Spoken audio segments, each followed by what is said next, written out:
Welcome again to Cottage Talk. I am Russ Goldman. This is my match preview, my three keys to victory for Fulham against Bournemouth on Friday night. I look forward to the match and hopefully Fulham can rebound from the disappointing loss against Aston Villa on Sunday. I'm recording this video live on YouTube, so it is streaming live. But I do want to mention if you do want to listen to the entire podcast, it is exclusive on the Cottage Talk Patreon page. My match previews and several shows are exclusive on there. If you're interested in becoming a member, please do go to the Cottage Talk Patreon page. We'd love to have you join us. Okay, so let's get to the show. And there is some breaking news from yesterday, and I'll share it right now. This is something that I knew was coming, and thankfully it is now come to fruition. Rodrigo Muniz signs a new contract with Fulham. This is excellent news. And like I mentioned, there were whispers that this would be happening, and it now has finally happened. This is good news for Rodrigo Muniz, the entire Fulham squad, Marco Silva, everyone. This is great news. Obviously, the supporters as well. Great news. I'm actually going to read from the announcement that is on the Fulham website. And it's this. We're delighted to announce that Rodrigo Muniz has committed his long-term future to the club. The striker has today signed a 5-year contract tying him to Fulham until June 2030 with a club option to extend by a further year. Speaking to FFC TV after the ink was dry, Muniz said, quote, "I really want to thank God. I'm very grateful. And I would like to thank the club for having trust in me. I would also like to thank my family, my friends in Brazil, and all of the fans. I'd like to thank everyone. It's an amazing feeling to stay here, to have this contract, and to safeguard my future," unquote. Okay. So that's the statement from the club with quotes from Rodrigo Muniz. And I'm so happy that this is done. He has his future solidified. He has more money. I don't know what it is. He deserves it. Absolutely deserves it. I hope he's being paid very well. I want to say this now. Fulham need him. He is a striker that I truly believe is still learning his craft and is part of Fulham's now and in the future. So this is great all the way around. Looking back at it, I never felt that Rodrigo Muniz was leaving Fulham at all over the summer. To the Leeds United supporters, there was no way he was going to you. To Atlanta, excuse me, there's a Goldman for you. He was not going there. This was, in my opinion, always a negotiating tact from Rodrigo Muniz's agent to get the most money out of Fulham. Once the window closed, now that they could negotiate and come to a common ground on a contract. It's taken about a month, but now it's done. He's a Fulham player and should be for years to come. This is fantastic news. Congratulations to Rodrigo Muniz, the club, and everyone associated with it for making this finally happen. I'm glad that he's a Fulham player for hopefully a long time. And like I said, that's a great way to start this. So let's now get to talking about the match itself. And I think you have to start with Marco's presser. So let's start here. So here's some comments that Jack Kelly had from the presser earlier on today, and I'll share my thoughts on that, and it'll get us to an interesting place, which will set us up talking about the match. And just bear with me because I am not the greatest when it comes to technology, but I'm going to share this. I'm going to read the quotes, and thank you to Jack Kelly for getting this information from the presser earlier. Silva on Team News, quote, "Right now, Rodrigo and Kenny will be out more than just this game. After the international break, it'll be difficult for them to be ready. We will decide in Raul today. Hamstring for Muniz, knee for Tete, but different from injury last season. Here's another quote. Silva on strikers. Quote, it is what it is. We will try and find solutions. I know we signed a young lad, Jonah, but he's very, very, very young and will need more time, in my opinion. We prepared the season with Raul and Rodrigo. It's not the ideal scenario. Here's another quote. Silva, quote, when we lost Rodrigo, it was a big blow. Then we lost Raul in a moment. We started very well. It's a big blow for us. Let's see what happens. And here's another quote about the young striker Silva on JKA, quote, he's a boy who's just turned 18. Premier League is Premier League. It's demanding. We will see tomorrow. Okay, so those are quotes from Marco Silva, and I'll just share my thoughts on them overall. I think it's pretty obvious that, at least to me, that Jonah, the young striker, if he's on the bench, that would be a bonus, but it doesn't sound like that Marco is planning on using him. I could be wrong. Maybe he's just putting it out there, and maybe we'll do something completely different on Friday. But he talks about that the kid is a young kid. I'm starting to wonder, and I think it's fair to wonder, did Marco want this player, or was he a pick from the recruitment team? That I don't know. But it opens up the questions. Why is this player not given a chance to play right now when they need a recognized striker? They only have Raul. He's a doubt for the match. And here we are talking about a striker and not giving him a chance. And oh, by the way, how about the striker for the under-21s that's doing great there? Why is he not involved or potentially involved? There are a lot of questions for Marco Silva. And I think that they're fair because Fulham right now are down at least one striker, maybe two. And he has to figure this out on the fly. So you have a young striker. Why is he not involved, Marco? He's young. Okay, I get that. But why not give him a shot? You have nothing to lose, my friend. Why not give him a shot? At least put him on the bench. We'll see if he does that. I have my doubts that he will. But again, these are losses. Tete and Muniz both being out.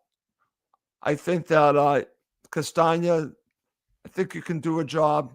I have no doubts that he can do a job, but Fulham are not the same without Kenny Tete. There have been arguments that maybe the fact that he's not in there might affect Joachim Andersen.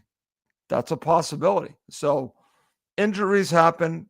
You have to adapt, and Fulham need to adapt without these two players, but it does hurt heading into a massive match against Bournemouth, a team that I have a lot of respect for, a manager I have a ton of respect for. It's not going to be easy. But you know what? Fulham seem to always bounce back after a loss in some way with a performance. I'm expecting them to bounce back at a place where they struggled over the years under Marco. So I actually think things are going to be different this time around. I think this is a good squad that potentially could be a great squad. Let's see them show that bounce back ability at the Vitality on Friday night. And that's going to lead to my 3 keys to victory. And here they are. Number 3, Fulham have to play from ahead against Bournemouth. If history shows you anything, last season they got behind early and Bournemouth held on to the lead. It was very early on. I think it was within the first 5 minutes. So I think it's very important that Fulham play from ahead. Get an early goal, try to get a second one like you should have gotten against Aston Villa, and play from ahead. On the road, I like Fulham's chances when they play from ahead. I think it's important in this match, and you only have to look back to last season. Play from ahead. It's very important against this opponent. So these next 2 actually were part of my last 3 keys to victory, and I think they're important. get Josh King involved early and often. So Josh King playing with all kinds of confidence. It seems everything's going against him with the referees, with VAR. But you know what?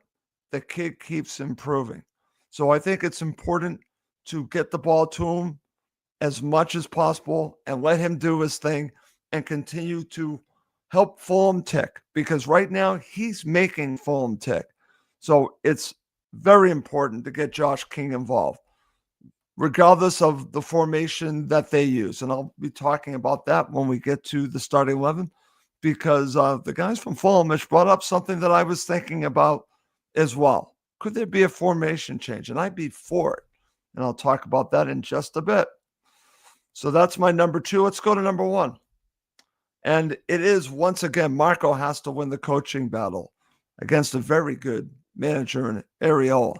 He needs to get the formation right, get the starting 11 right, make the substitutions, and get the game plan right. Everything has to go his way for Fulham to get a result and possibly all 3 points. A lot of this, in my opinion, is going to be on Marco Silva's shoulders. In the last match against Aston Villa, defensive issues were a big part of the loss, but so was the decisions by Marco Silva, in my opinion. So they went hand in hand. But for this match, obviously no defensive errors, but Marco has to win the coaching battle, has to pull all the right levers. He has to do it, or Fulham do not have a chance to get anything at the Vitality. I truly believe that. Marco is very important in this match. Let's see. So Alan says, hi, Russ, the lack of an out-and-out striker. Yeah, listen, I'm there with you. It's an issue, and I'm going to be talking about that when I get to talking about my starting 11, because Raul could feature in this match. Let's hope that he can, but if he does not, then I think Marco has to figure things out. So let's go to the starting 11. And I'll share what I would do, and then I'll share what I think Marco's going to do. First of all, what I would do, and some might not like this, but I would go to playing with 3 center backs, playing, whether you call it a 3-5-2 or 5-3-2, whichever way you want to call it. I think Fulham need to do this against this opponent and give them some solidity and basically say, listen, we're going to beat this team on the counter, because they can. They absolutely can. So for me, play to your strengths. That's going to go along with my starting 11. Since Kenny Tete is out, I am going to go with a back 3 with 3 center backs. We're going to go with Anderson, obviously Bassi, and then Cuenca. And you can mix and match where you have those 3, but that's what I'm going to go with. You could make the argument that maybe you could go with Issa Diop as one of your center backs, but I think that this match is screaming for 3 center backs. So I gave you the 3 I would go with. And then as my wing backs, it would be Castagna, and I'm going to go with Ryan Sessegnon. Now, there would be an argument that you could go with Robinson if he's good to go. I'm going to stick with Ryan Sessegnon. That's what I would do. So then my 3 in the middle, I'm going to go with Bergo, Lukic, and King. And this is when it gets interesting. If Raul's available, I'll say that he's available. I'm going to go with Raul and Iwobi. That's what I would do. I'm going to go with Jimenez and Iwobi. Say Jimenez is not available. I heard the argument that maybe Kevin can play up front and say maybe Iwobi. I don't know. You can mix and match this. Or maybe play Adama. But there are options that you can play up front. But that's my starting 11. This is what I think Marco's going to go with. I think he's going to go with the 3 center backs that I said. Oh, and here's a Goldman. I forgot to mention Leno. Obviously, Leno. And then I think he's going to go with Castagna as a wing back. And then I say he'll go with Robinson if Robinson's fit to go. I think he'll go Robinson. I think he will go with the central three that I just mentioned. And then up front, I think he might go with, if Raul's fit, I think he'll go with Raul, and I think he would go with Iwobi. So that's what I think Marco's going to go with. And we'll see who's right and who's wrong on that. And to end the show, I'm going to share my prediction for the match. And it's interesting because I'm still feeling pretty good about this match. I really am. I'm feeling that there is going to be a bounce back. So I'm going to go with a 1-1 draw for Fulham. That's just how I'm feeling. And I think that would be a good result for the club. They need a bounce back. I'm going 1-1. Okay. And that's going to do it for this episode. My name is Russ Goldman. Thank you as always for watching and listening to Cottage Talk.